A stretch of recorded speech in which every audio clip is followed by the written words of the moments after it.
व्यंग रचना का शीर्षक है सिगरेट के पैकेट में बीड़ियां।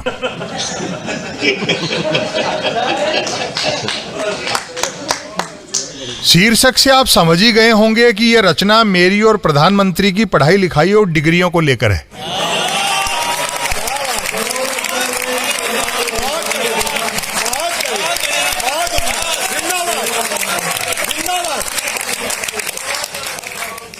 जहां धुआं होता है वहां आग होती है, लेकिन जरूरी नहीं कि जहां डिग्री हो वहां शिक्षा भी हो।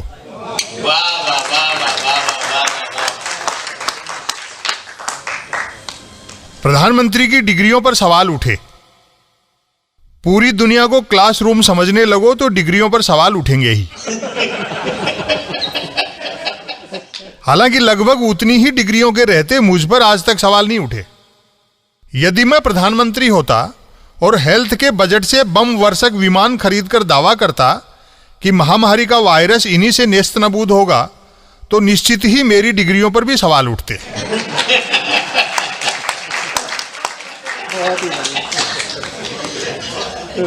मेरी डिग्रियों पर सवाल न उठने का एक कारण यह भी हो सकता है कि मैं पढ़ा ही ऐसे ऐसे अध्यापकों से हूं कि बाई द वे पास हो जाता तो घर वाले खुशी के बजाय आश्चर्य से मिठाई बांटते थे। विरोधियों ने प्रधानमंत्री से अपनी डिग्रियां दिखाने की मांग की। मजे की बात रही कि पार्टी के दो बड़े नेताओं ने बाकायदा प्रेस कॉन्फ्रेंस करके प्रधानमंत्री की डिग्रियां दिखा भी डाली। सवाल उठाने वालों को झकमार कर मानना पड़ा कि हमारे प्रधानमंत्री ने न सिर्फ एमए कर रखा है बल्कि बीए भी कर रखा है। इसके बाद तो पढ़ाई लिखाई और डिग्रियों वाला चैप्टर सदा के लिए क्लोज हो गया। यह सोचकर कि जब अपने प्रधानमंत्री इतने पढ़े लिखे हैं तो मैट्रिक भी करी रखी होगी।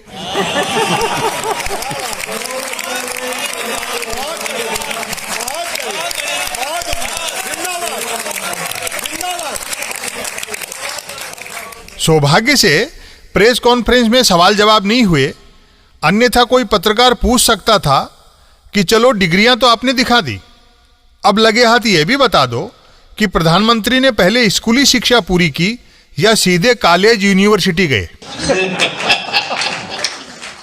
पर जैसा कि सरकारी प्रेस कॉन्फ्रेंसों में होता है, सवाल यह कहकर टाल दिया जाता कि मामला काफी पुराना है, सो हम क्या बताएं। अब तो यह सब खुद प्रधानमंत्री को भी याद नहीं होगा।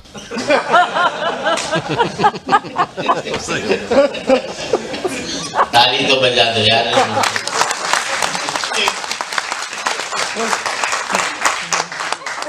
मैंने अपनी पढ़ाई लिखाई स्कूल से शुरू की थी, फिर मैं कॉलेज गया था और अंत में यूनिवर्सिटी। यह अलग बात है कि मेरी रचनाएं सुनने के बाद लोगों को यह क्रम उल्टा लगता है। मुझे अच्छी तरह याद है, मेरे बड़े भाई साहब मेरा एडमिशन कराने स्कूल गए थे। उस घटना के याद आने पर मेरे बड़े भाई साहब आज भी भावुक हो उठते हैं, क्योंकि वह भी सिर्फ उसी बहाने स्कूल गए थे। क्या गजब का वातावरण हुआ करता था। हमारा स्कूल गांव की धर्मशाला में चलता था और धर्मशाला ही की तरह चलता था। एक एक क्लास में कई कई साल टिकने पर जोर रहता था, क्योंकि प्रॉब्लम पास की नहीं टाइम पास की रहती थी।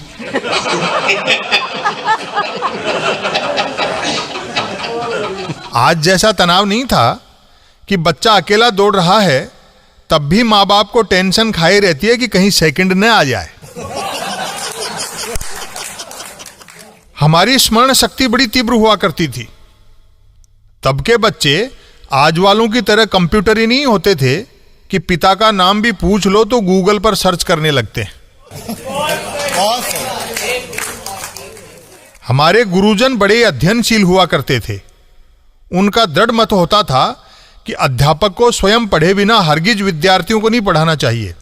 लिहाजा पहले दिन हम सब मिलकर उन्हें पढ़ाते थे, तब जाकर दूसरे दिन वे हमें पढ़ाते थे।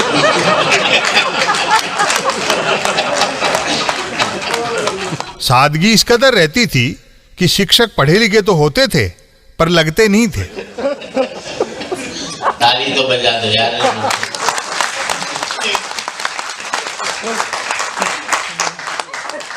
एक मास्टर जी नित्य नियम से लेट आते थे तथा आते ही लेट आने वाले बच्चों को पीट पाट कर लेट जाते थे।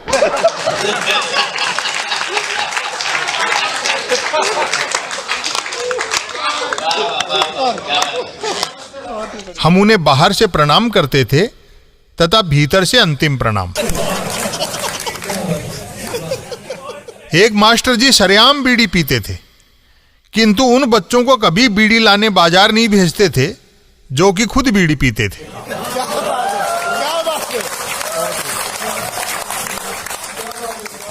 जहां तक प्रधानमंत्री की डिग्रियों का सवाल है, मेरे ख्याल से यह मुद्दा ही बेमानी है। जब सैटेलाइट लॉन्च होकर अपनी कक्षा में स्थापित हो गया और धड़ल्ले से अंतरिक्ष में चक्कर काट रहा है, तब उसकी डिजाइन पर बहस करने का क्या तुक है?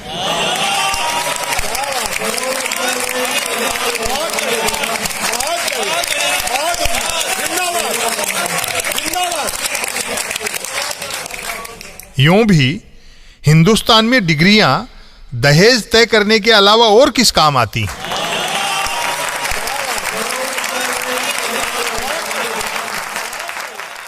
व्यंग रचना का शीर्षक है असत्यमेव जयते।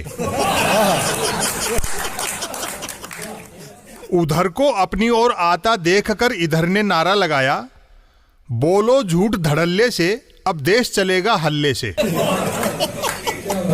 उधर ने कहा, कहावत है कि भूखे के दिन अच्छे आ सकते हैं, झूठे के दिन अच्छे नहीं आ सकते।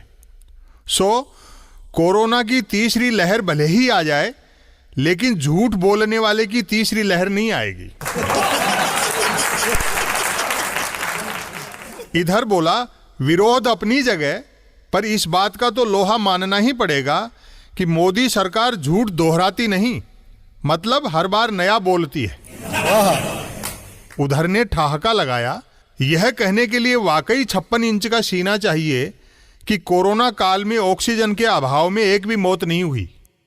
इधर ने आक्रोश व्यक्त किया, मर्यादा पुरुषोत्तम के नाम पर राजनीति चमकाने वाले कैसे बात बात पर मर्यादा तोड़ते हैं? भरी सभा में इतना बड़ा झूठ। उधर ने तिरछी मुस्कान फेंकी, जमीन पर सोने वाला और झूठ बोलने वाला कभी कंजूसी नहीं बरतता।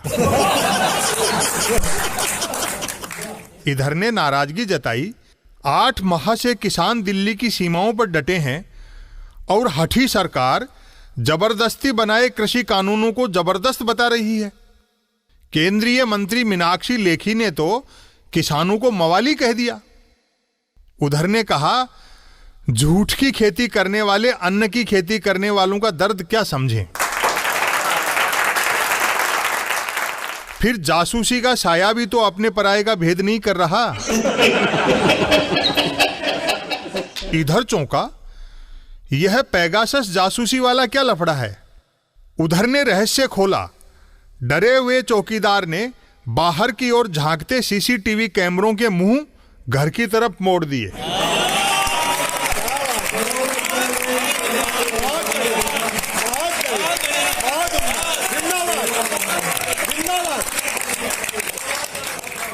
इधर मुस्कुराया, यानी बदलाव के लिए चुने गए थे और बदले पर उतर आए। उधर हंसकर बोला, बिग बॉस ने पूरे देश को बिग बॉस के घर में बदल डाला। क्या गजब इंडिया डिजिटल किया है। आम भारतीय का व्यवहार यूं रहने लगा है जैसे या तो वह जासूसी कर रहा है या उसकी हो रही है।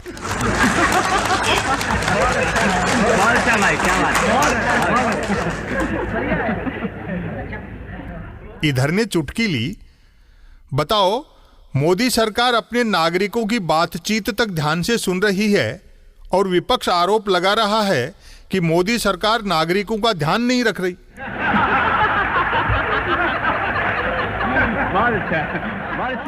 उधर ने स्पष्ट किया, मोदी सरकार का दावा है कि उस पर जासूसी के आरोप निराधार हैं। इधर ने बात काटी, यानी झूठ बोलने वाले कह रहे हैं कि वे झूठ नहीं बोलते। भाई, क्या बात है। यदि किसी की जासूसी हुई है और सरकार ने नहीं कराई है तो जांच कराओ। जब इजराइल सरकार जांच को तैयार है तो मोदी सरकार को क्या दिक्कत है, उधर ने मजबूरी बताई। दरअसल मंत्री प्रधानमंत्री अपनी शपथ से बंधे हैं, पद के साथ गोपनीयता की शपथ। इलेक्ट्रोल बॉन्ड, राफेल खरीद, PM care fund, banking fraud, corona से मौतें, पेगासस स्पाईवेयर जासूसी आदि के बारे में मंत्री प्रधानमंत्री चाहकर भी कुछ नहीं बता सकते, क्योंकि पद ग्रहण के वक्त गोपनीयता की शपथ भी खाई थी।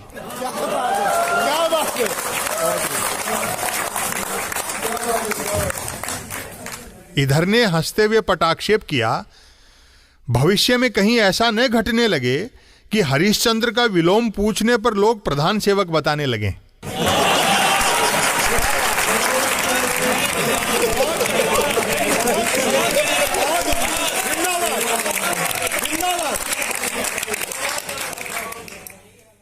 व्यंग रचना का शीर्षक है भाई साहब। क्या बात भाई साहब की विशेषता है कि वह अपने और अपने नेता के कुतर्कों को तर्क और मूर्खताओं को मास्टर स्ट्रोक मानते हैं। भाई साहब रौद्र रस को रसराज मानते हैं, सिर्फ इसलिए कि रौद्र रस का स्थायी भाव क्रोध है। अपनी सरकार आने के बाद से भाई साहब कफ भी ऐसे थूकने लगे हैं मानो तोप से गोला दाग रहे हों। एक समय तक भाई साहब भगत सिंह को ही अपने से बड़ा देशभक्त मानते थे, लेकिन जब से पता लगा है कि भगत सिंह नास्तिक और वैचारिक तौर पर भाई साहब के ध्रुव विरोधी थे, तब से भगत सिंह का नाम लेना तो दूर, यदि कहीं रंग दे बसंती चोला गीत बज रहा हो तो ही भाई साहब हथेलियों से कान ढक लेते हैं। भाई साहब का जीवन दर्शन है कि जीवन कुछ नहीं, सिर्फ देह धरे का दंड है। मरणोपरांत मनुष्य को वह सब भुगतना ही पड़ता है जो गरुड़ पुराण में लिखा हुआ है। अतः अपनी सरकार को चाहिए कि गरुड़ पुराण सभी कक्षाओं के पाठ्यक्रम में अनिवार्य कर दे, ताकि अपने धर्म का हर व्यक्ति मरने के बाद मिलने वाली सजाओं को लेकर यहीं से मेंटली प्रिपेयर्ड होकर जाए।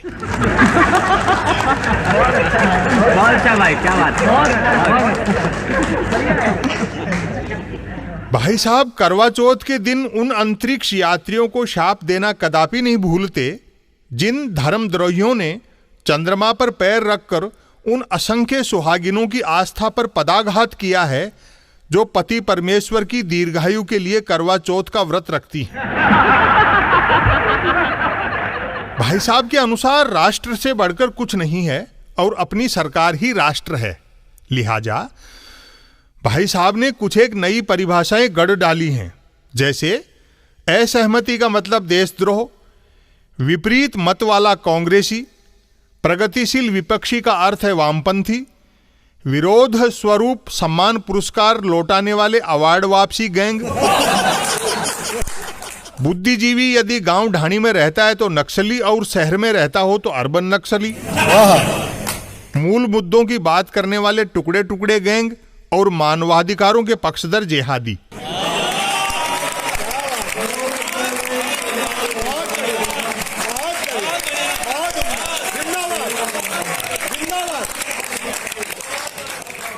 भाई साहब स्वयं को बेहद प्रगतिशील मानते हैं।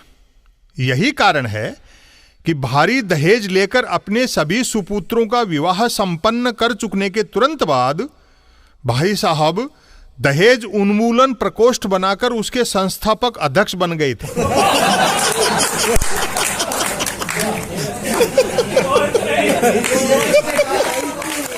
भाई साहब के सभी सुपुत्र अंग्रेजी माध्यम से पढ़े हैं, सभी बहुएं अंग्रेजी पढ़ी लाए हैं, पोते पोतियां अंग्रेजी माध्यम से पढ़ रहे हैं, पर भाई साहब की हार्दिक इच्छा है कि उनके परिवार को छोड़कर न सिर्फ शेष दुनिया के लोग देववाणी संस्कृत लिखें पढ़ें बोलें, बल्कि पशु पक्षियों की भाषा भी संस्कृत ही होनी चाहिए।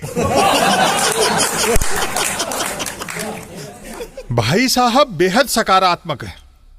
विरोधी का घर जलता देखते हैं तो कुर्ते की जेबों में हाथ डाले आग बुझाने वालों को समझाने लगते हैं कि मानते हैं घर जल रहा है, लेकिन इस अंधेरे समय में रोशनी हो रही है, यह भी तो देखो। क्या बात है।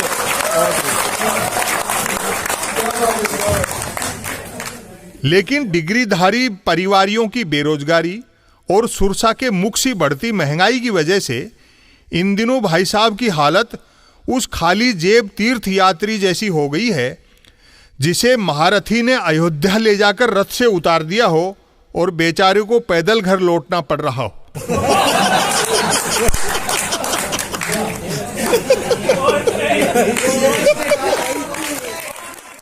व्यंग रचना का शीर्षक है खेलों में खेला होबे। सरकार को ताना दिया जा रहा है कि 135 करोड़ का देश और टोक्यो ओलंपिक में सिर्फ एक स्वर्ण पदक। मजे की बात है कि ऐसा कहने वाले अधिकतर वे हैं जो हर समय फोन पर पबजी खेलते रहते हैं। ऐसे तानेबाजों को कौन समझाए कि खेलकूद प्रतियोगिताओं में पदक जनसंख्या के आधार पर नहीं बंटते। रही बात सरकार की, तो बेचारी सरकार को खिलवाड़ से फुर्सत मिले तो खेलों पर ध्यान दे।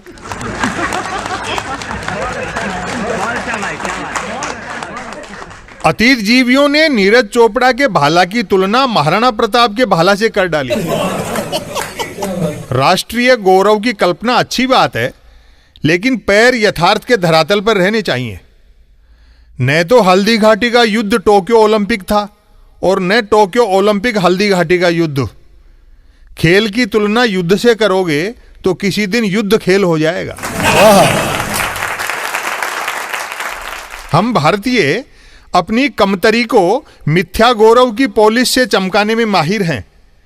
यदि भारत पाकिस्तान का हॉकी मैच हो और भारत जीत जाए तो भारतीय मीडिया में ब्रेकिंग न्यूज चलती है, भारत ने रौंदा पाकिस्तान को। और यदि पाकिस्तान जीत जाए तो मीडिया में खबर होती है, सिर चढ़कर बोला एशियाई हॉकी का जादू। जैसे ही नीरज चोपड़ा ने गोल्ड मेडल जीता, आईटी सेल नीरज का अर्थ कमल से निकालकर किसी और के पसीने से अपने कमल की जड़ें सींचने में जुट गई। भाजपाई तब क्या तर्क देंगे जब कांग्रेसी कहने लगे कि भले ही नीरज का अर्थ कमल होता है, लेकिन नीरज ने भाला तो हाथ के पंजे से फेंका है। बिना हाथ के पंजे के कोई भाला फेंक कर बताए। माफ करें, यहां बात भाला फेंकने की हो रही है, फेंकने की नहीं। भाई क्या बात है। फेंकना और भाला फेंकना दो अलग बातें। जो सिर्फ फेंक सकता है वह भाला नहीं फेंक सकता, और यदि भाला फेंकने वाला फेंकने में लग जाए तो वह भाला कब फेंकेगा। फेंकने और भाला फेंकने में बड़ा अंतर है। भाला एक सीमा तक ही फेंका जा सकता है, जबकि फेंकने की कोई सीमा नहीं होती। भाई क्या बात है। जहां भाला फेंकने के लिए निरंतर अभ्यास की जरूरत होती है, वहां फेंकने वाला अभ्यास के लफड़े में नहीं पड़ता। भाला मैदान पर ही फेंका जा सकता है, जबकि फेंकने वाला मैदान का मोहताज नहीं होता। भाला फेंकने वाला भाला फेंकने के बाद दूरी की नापजोक का हिसाब रखता है ताकि भाला फेंकने की क्षमता बढ़ाई जा सके, जबकि फेंकने वाला फेंकने के बाद दूरी की नापजोक के हिसाब में उलझ जाए तो फेंकने की क्षमता घटने लगती है। क्या बात है। फेंकने और भाला फेंकने में कुछ एक समानताएं भी होती हैं।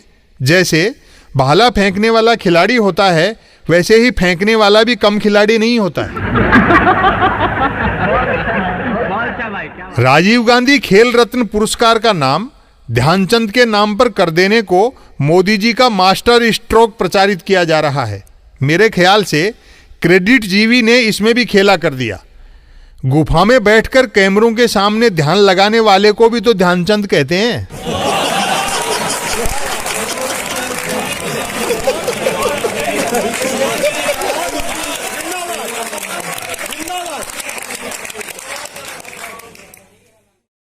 व्यंग रचना का शीर्षक है असत्यमेव जयते। उधर को अपनी ओर आता देखकर इधर ने नारा लगाया, बोलो झूठ धड़ल्ले से, अब देश चलेगा हल्ले से। उधर ने कहा, कहावत है कि भूखे के दिन अच्छे आ सकते हैं, झूठे के दिन अच्छे नहीं आ सकते। कोरोना की तीसरी लहर भले ही आ जाए, लेकिन झूठ बोलने वाले की तीसरी लहर नहीं आएगी। इधर बोला, विरोध अपनी जगह, पर इस बात का तो लोहा मानना ही पड़ेगा कि मोदी सरकार झूठ दोहराती नहीं, मतलब हर बार नया बोलती है। उधर ने ठहाका लगाया, यह कहने के लिए वाकई 56 इंच का सीना चाहिए कि कोरोना काल में ऑक्सीजन के अभाव में एक भी मौत नहीं हुई। इधर ने आक्रोश व्यक्त किया, मर्यादा पुरुषोत्तम के नाम पर राजनीति चमकाने वाले कैसे बात बात पर मर्यादा तोड़ते हैं, भरी सभा में इतना बड़ा झूठ। उधर ने तिरछी मुस्कान फेंकी, जमीन पर सोने वाला और झूठ बोलने वाला कभी कंजूसी नहीं बरतता। इधर ने नाराजगी जताई, 8 माह से किसान दिल्ली की सीमाओं पर डटे हैं और हठी सरकार जबरदस्ती बनाए कृषि कानूनों को जबरदस्त बता रही है। केंद्रीय मंत्री मीनाक्षी लेखी ने तो किसानों को मवाली कह दिया। उधर ने कहा, झूठ की खेती करने वाले अन्न की खेती करने वालों का दर्द क्या समझें। फिर जासूसी का साया भी तो अपने पराये का भेद नहीं कर रहा। इधर चौंका, यह पेगासस जासूसी वाला क्या लफड़ा है। उधर ने रहस्य खोला, डरे हुए चौकीदार ने बाहर की ओर झांकते सीसीटीवी कैमरों के मुंह घर की तरफ मोड़ दिए।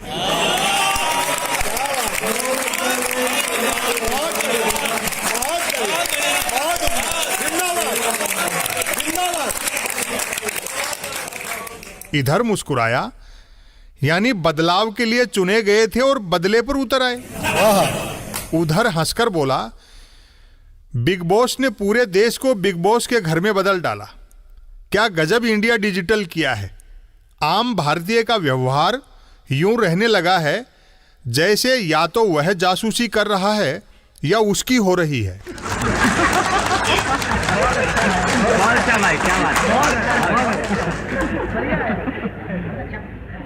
इधर ने चुटकी ली, बताओ मोदी सरकार अपने नागरिकों की बातचीत तक ध्यान से सुन रही है और विपक्ष आरोप लगा रहा है कि मोदी सरकार नागरिकों का ध्यान नहीं रख रही। बहुत अच्छा, बहुत अच्छा। उधर ने स्पष्ट किया, मोदी सरकार का दावा है कि उस पर जासूसी के आरोप निराधार हैं। इधर ने बात काटी, यानी झूठ बोलने वाले कह रहे हैं कि वे झूठ नहीं बोलते। बहुत अच्छा भाई, क्या बात है। यदि किसी की जासूसी हुई है और सरकार ने नहीं कराई है तो जांच कराओ। जब इजराइल सरकार जांच को तैयार है तो मोदी सरकार को क्या दिक्कत है।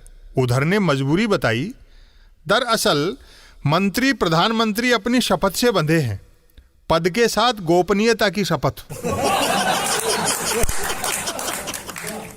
इलेक्ट्रोल बॉन्ड, राफेल खरीद, PM care fund, banking fraud, corona से मौतें, पेगासस स्पाईवेयर जासूसी आदि के बारे में मंत्री प्रधानमंत्री चाहकर भी कुछ नहीं बता सकते, क्योंकि पद ग्रहण के वक्त गोपनीयता की शपथ भी खाई थी। क्या बात है।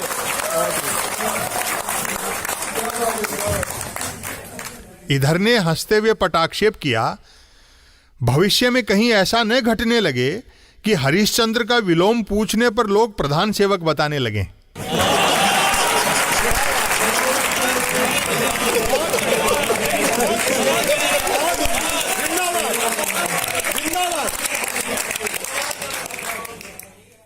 व्यंग रचना का शीर्षक है बेरोजगारी का विकास और महंगाई के अच्छे दिन। यदि महंगाई और बेरोजगारी टोक्यो ओलंपिक में शामिल किए जाते तो लॉन्ग जंप और हाई जंप के स्वर्ण पदक भारत को ही मिलते। बहुत अच्छा भाई, क्या बात है। बेरोजगारी का इस हद तक विकास हो चुका है कि बेचारा विकास खुद बेरोजगार बैठा है। हमें मन की बात सुनते हुए सकारात्मक रहना चाहिए। भले ही आज हमें अच्छे दिन महंगे पड़ रहे हैं, लेकिन महंगाई के तो अच्छे दिन आ गए। मोदी सरकार पर यह आरोप नितांत गलत है कि उसने 7 सालों में डेवलपमेंट नहीं किया। जो बेरोजगार 2014 में 23 साल का था, वह आज 30 साल का हो गया। यह डेवलपमेंट नहीं तो क्या है? डीजल, पेट्रोल, रसोई गैस की कीमतें प्रतिदिन प्रगति पर हैं ही।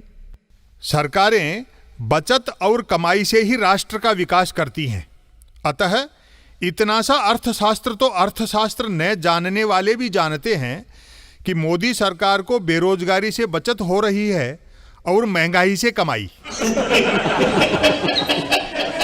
गत 10 दिनों से डीजल, पेट्रोल, रसोई गैस की कीमतें नहीं बढ़ने से चिंता हो रही है कि मोदी सरकार कमाई में ढिलाई बरतेगी तो राष्ट्र के विकास का क्या होगा।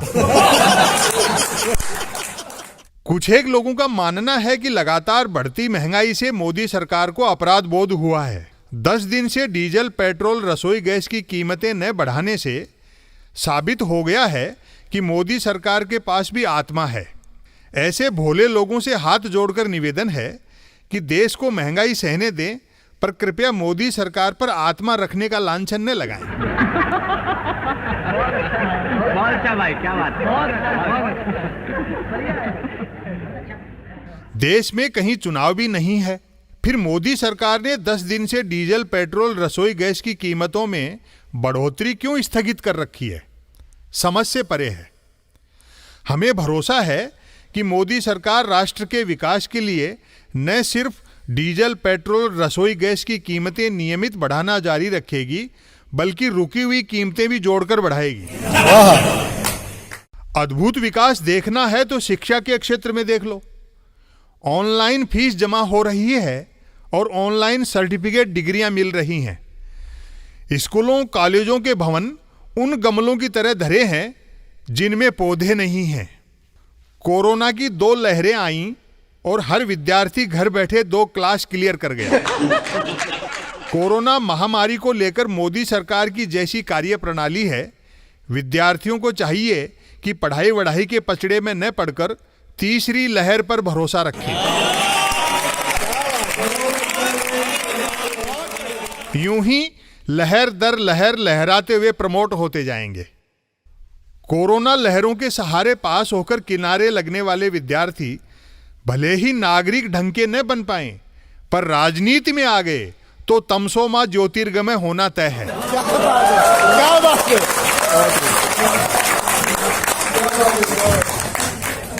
यह क्या कम विकास है कि बिना परीक्षा दिए जितने अंक प्राप्त हुए हैं, विद्यार्थी उतने अंक नकल करके भी नहीं ला सकते थे। कई विद्यार्थियों को तो इतने अंक मिले हैं कि लगता है होनहारों ने मोदी सरकार की तरह अपनी कॉपी खुद ही जांच ली।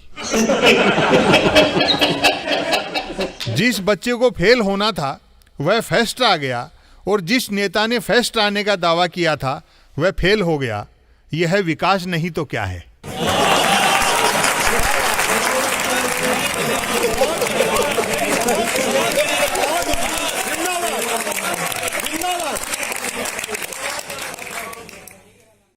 व्यंग रचना का शीर्षक है धर्म संकट में भाई साहब।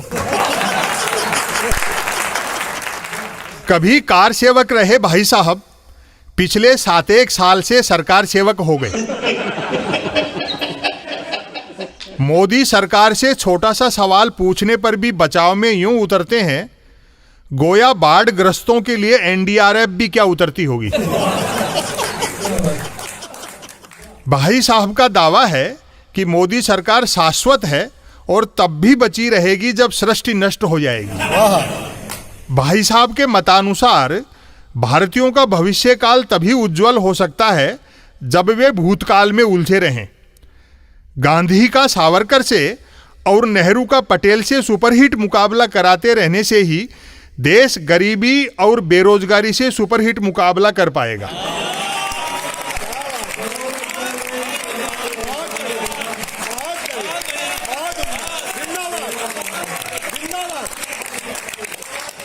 भाई साहब दुनिया की हर समस्या के लिए नेहरू को जिम्मेदार मानते हैं। उनके अनुसार सिंधु घाटी सभ्यता को उजाड़ने के पीछे भी नेहरू ही का षड्यंत्र था। भाई साहब को गंभीर शिकायत है कि 600 साल पहले बाबर और इब्राहिम लोदी के युद्ध में इब्राहिम लोदी की पराजय का मुद्दा यदि नेहरू ने 600 साल पहले ही संयुक्त राष्ट्र संघ में उठा दिया होता तो भारत में मुगलों का शासन नहीं होता।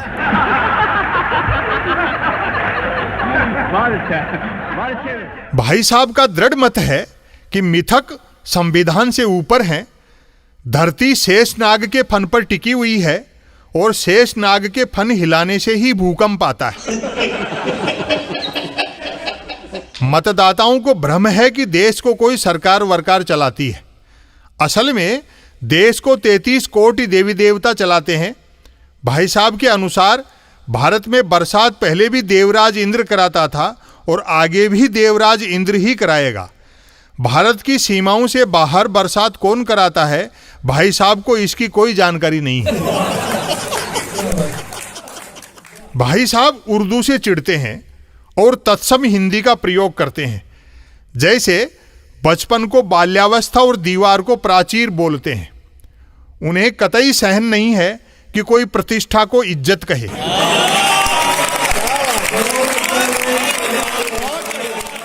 जहां तक शिक्षा दीक्षा का सवाल है, भाई साहब दीक्षा के आगे शिक्षा को तुच्छ मानते हैं।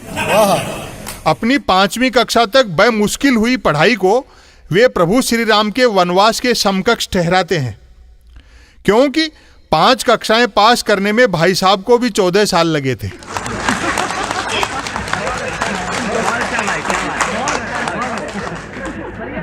एक भी छपे हुए अक्षर को भाई साहब ने न कभी देखा और न कभी मुंह ही लगाया। उनके अनुसार सच्चा इतिहास वह नहीं है जो इतिहासकारों ने जांच परख कर लिखा है, बल्कि वह है जो उन्होंने सुन रखा है और जिसके प्रचार प्रसार में वे मन वचन कर्म से जुटे हुए हैं। जब तक खुद की आर्थिक स्थिति अच्छी थी, भाई साहब चीजों की बढ़ती कीमतों के लिए उन्हें दोषी मानते थे जिन्होंने वे चीजें बनाई थी। बांस ही नहीं होता तो बांसुरी क्यों बजती। पर इन दिनों भाई साहब आर्थिक संकट और धर्म संकट दोनों में फंस गए हैं। मारे महंगाई और बेरोजगारी के भाई साहब की दशा उस व्यक्ति जैसी हो गई है जो अपने ही फेंके केले के छिलके पर फिसलकर गिर गया हो। चोट अंदरूनी और असहनीय होने के बावजूद भाई साहब को मुस्कुराना भी पड़ रहा है।